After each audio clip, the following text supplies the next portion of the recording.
The afternoon sun poured its golden light over the spacious patio, wrapping everything in a warm and comforting embrace. It was the kind of spectacular California day that usually inspired people to run along the beach or hike the hills, but for young Kathy Barnes, it was just another day confined to a wheelchair.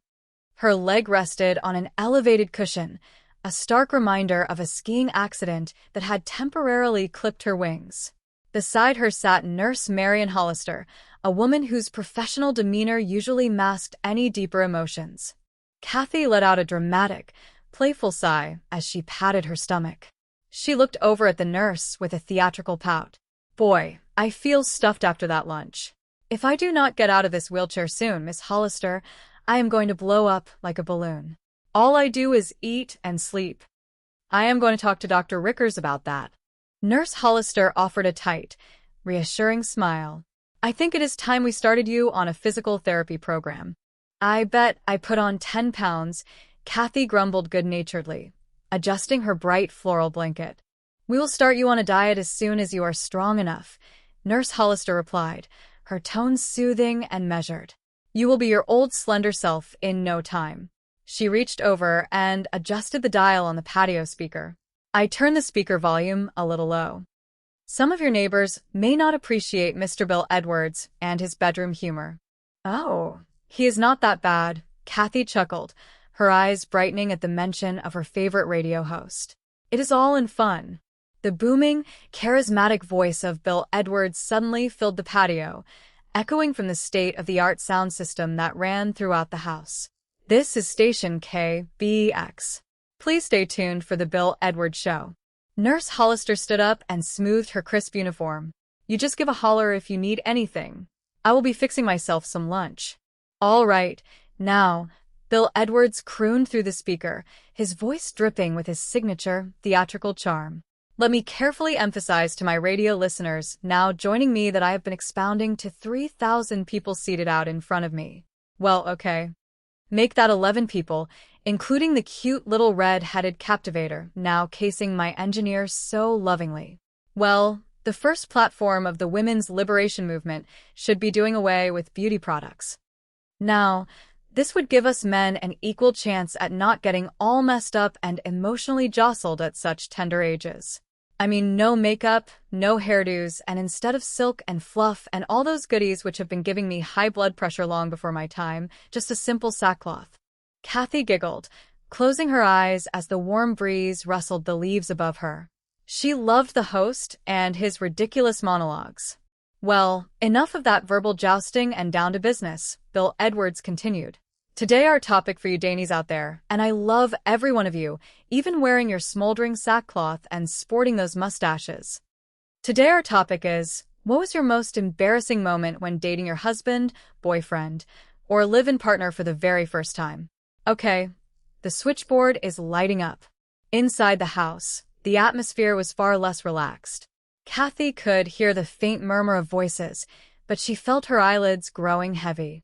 The combination of a full stomach, the warm sun, and the medication she had been taking pulled her into a gentle, dreamless sleep. When Kathy finally opened her eyes again, the world seemed slightly tilted. She blinked against the bright light, her mind fuzzy. "Oh, hi, Mom," she mumbled, noticing her mother walking onto the patio with a look of deep concern etched across her face. "Is the Edwards show over already? Do not tell me I slept through it all." "No, dear," Mrs. Barnes said softly, her voice trembling slightly. "I turned it off after you went to sleep, about half an hour ago." Kathy rubbed her eyes, sensing the shift in her mother's mood. "Is something the matter, Mom? What is wrong?" Mrs. Barnes took a deep breath, placing a gentle hand on her daughter's shoulder. "It is Dr. Ricker's wife, Ellen. She is dead." The news sent a shockwave through the quiet neighborhood, shattering the peaceful afternoon. A short distance away, police cars and an ambulance had surrounded the elegant Rickers residence. The police report would later state that the initial call was logged at 6 minutes past 2 o'clock. The caller had not left a name, only mentioning a loud disturbance. At the local police precinct, the situation was unfolding rapidly. Lieutenant Biddle, a seasoned officer with a sharp eye for detail, was reviewing the preliminary findings. The prime suspect was Dr. Jim Melford, a resident surgeon at Wilshire Memorial Hospital. The evidence seemed damning. The police had an eyewitness who claimed to have seen Dr. Melford arguing with the victim shortly before the authorities were called. Furthermore, the witness noted that Dr. Melford had visited the house on previous occasions. Enter Mr. Barnaby Jones, a private investigator known for his silver hair, gentle demeanor, and a mind sharper than a steel trap. He had been hired by Dr. Melford's attorney to look into the case, bringing with him a commitment to uncover the truth without causing unnecessary harm. Barnaby visited Dr. Melford in the holding facility, offering a calm and steady presence to the frantic young surgeon. "I've got a right to be upset."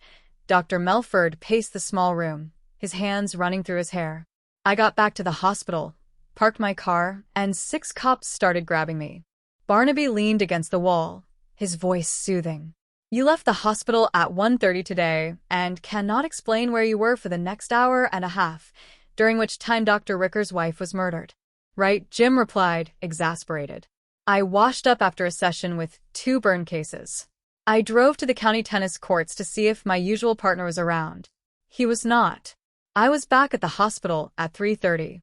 "So, you did not play any tennis?" Barnaby asked gently. "I wandered around, watching a few games," Jim insisted. "What is unusual about being on county courts and not meeting anybody you know?" Barnaby nodded slowly. "Jim, I am not questioning your statement, but we have to look at the facts. How about this eyewitness, Kathy Barnes? She says she saw you enter the Rickers' house at 2 o'clock or shortly thereafter." Jim threw his hands up. "An eyewitness who is a girl under constant medication and who sleeps half each day away. She was hallucinating for a week after that skiing accident. You cannot believe her. She suffered a severe concussion. There is nothing unusual about sensory distortions for days, even weeks later." Barnaby remained calm. "Dr. Melford, my job is to investigate the facts as thoroughly as I can and to report to your attorney. Was there anything in your relationship with Mrs. Rickers which was other than casual or friendly?" "I hardly knew Ellen Rickers," Jim said defensively.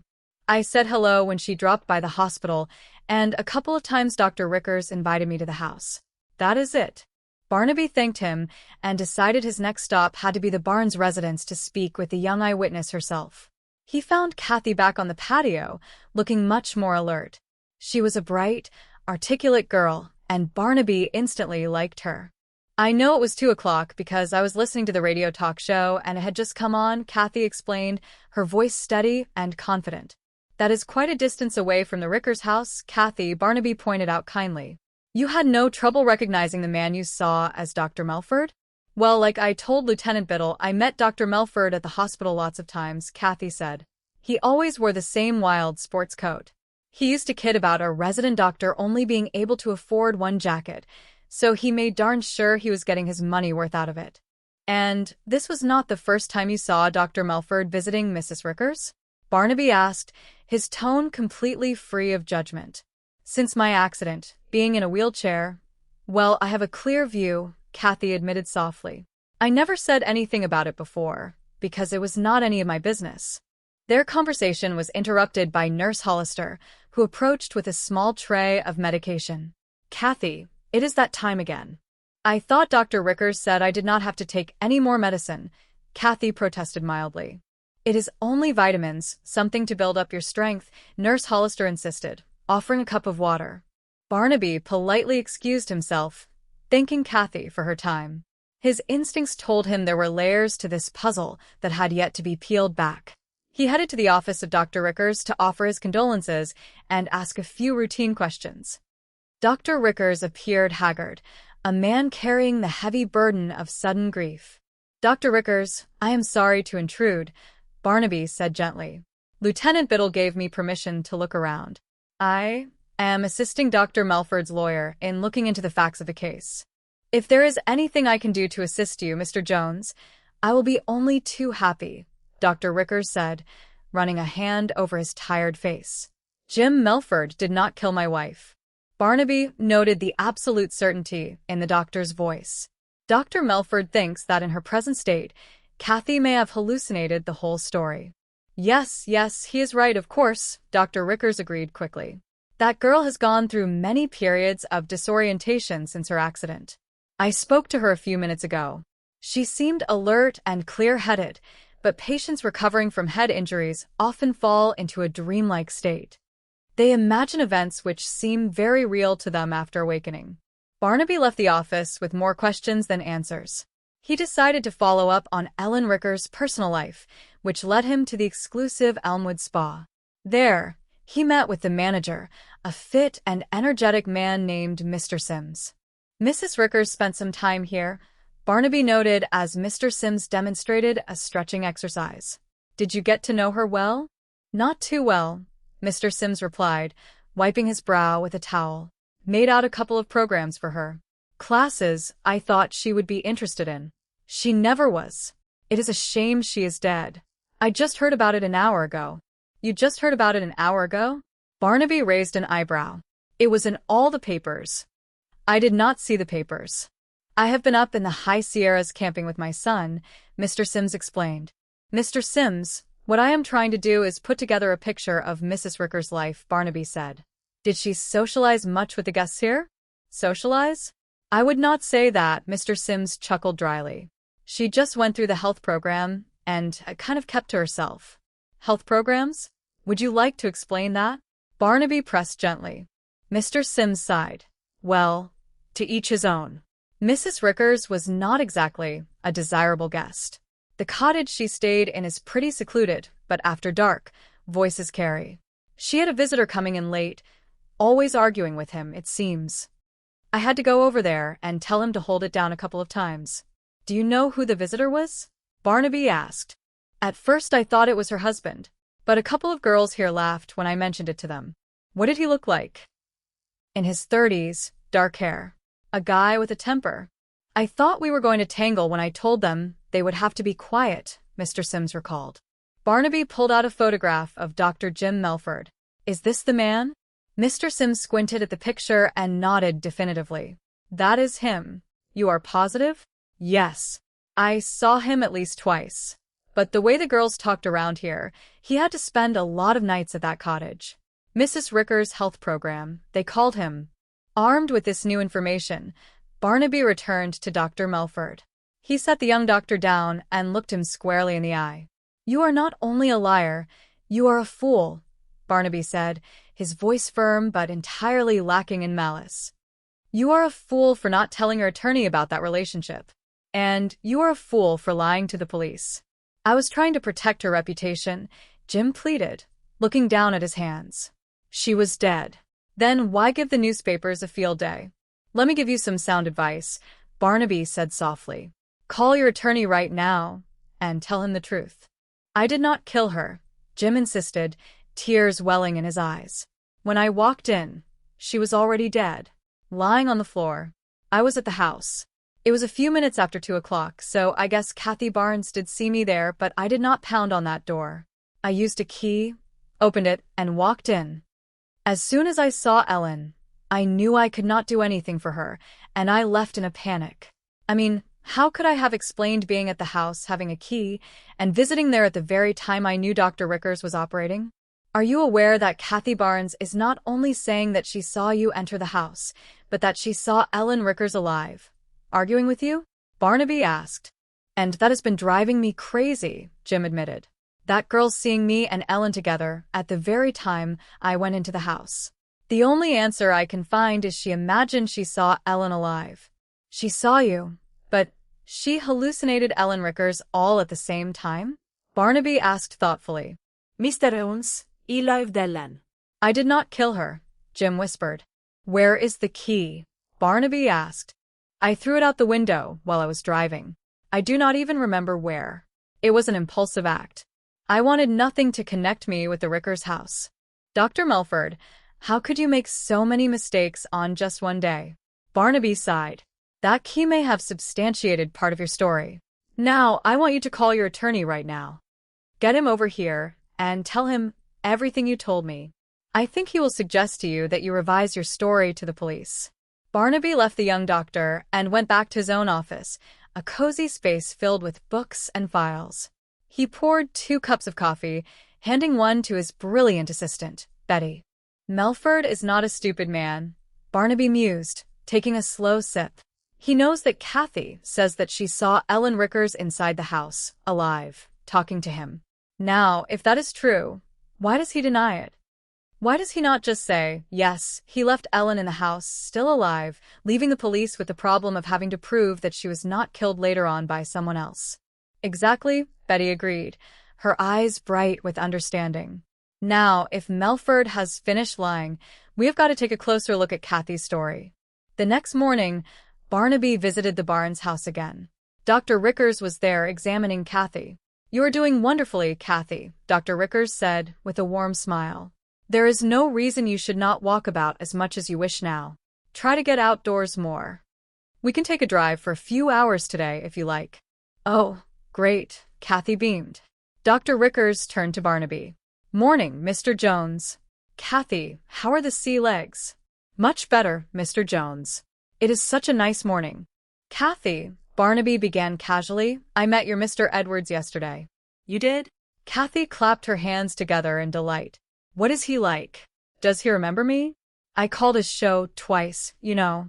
Well, we did not have much time to talk, Barnaby smiled, but we did discuss the topic of the day that you heard on the patio, something about the most embarrassing moment on a first date. Yeah, when you dated your husband or boyfriend for the first time. Only, he said that was not the topic of the day. Barnaby watched her carefully. He said it was something to do with whether you were ever the other woman in a divorce case. No, I would have remembered that, Kathy said with absolute certainty. It was most embarrassing moments. Nurse Hollister, who was standing nearby, quickly interjected. No, Mr. Jones is right, Kathy. The program was on in the house, too. I remember callers talking about being that other woman in a divorce case. Dr. Rickers nodded sagely. It is not uncommon, Kathy. Falling asleep, believing you are hearing a program, but your subconscious picking up words heard at a previous time.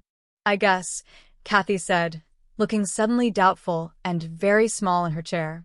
I think it is time we got started on our drive, Kathy, Dr. Rickers suggested, ushering her gently away. Later, Barnaby met with Dr. Rickers privately.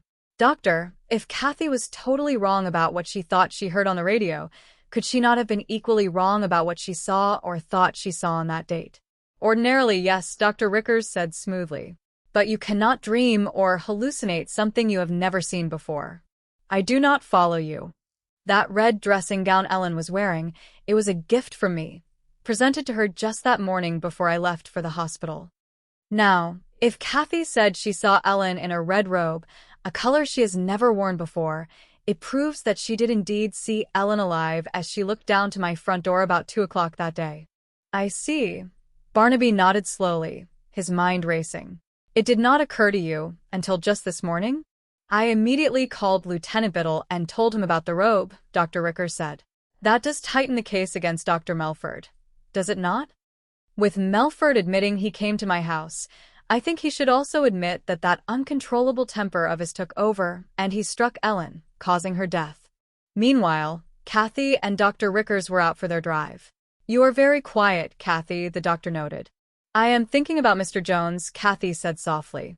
Something he said about the time of day being so important. And? Well, I did not think about it too much before, but that day was kind of jumbled up for me. For instance, do you remember when you woke me up for lunch, and I was not hungry, as though it was too soon after breakfast? Having a lesser appetite is not unusual, the doctor offered smoothly. But when you wheeled me out to the patio, it was 2 o'clock and I woke up at 2:30. That is only a half hour of sleep. I mean, on other days after taking my medicine, I would feel groggy if I did not sleep at least an hour. I am getting worried about being so positive of things that day. I mean, if things seem mixed up to me now, thinking back, maybe I was dreaming I saw Mrs. Rickers alive talking to Dr. Melford. I am sure you were not dreaming, Dr. Rickers said, his grip tightening slightly on the steering wheel. We will make a stop ahead. I have to call my office. Dr. Rickers pulled over to a public telephone and dialed a number. Yes, Marion, he spoke quietly into the receiver. It is not that she is suspicious, but if she talks to Jones like that, how long would it be before he puts it together? How far are you from the lake cottage? All right, I will meet you there. While Dr. Rickers and Nurse Hollister were plotting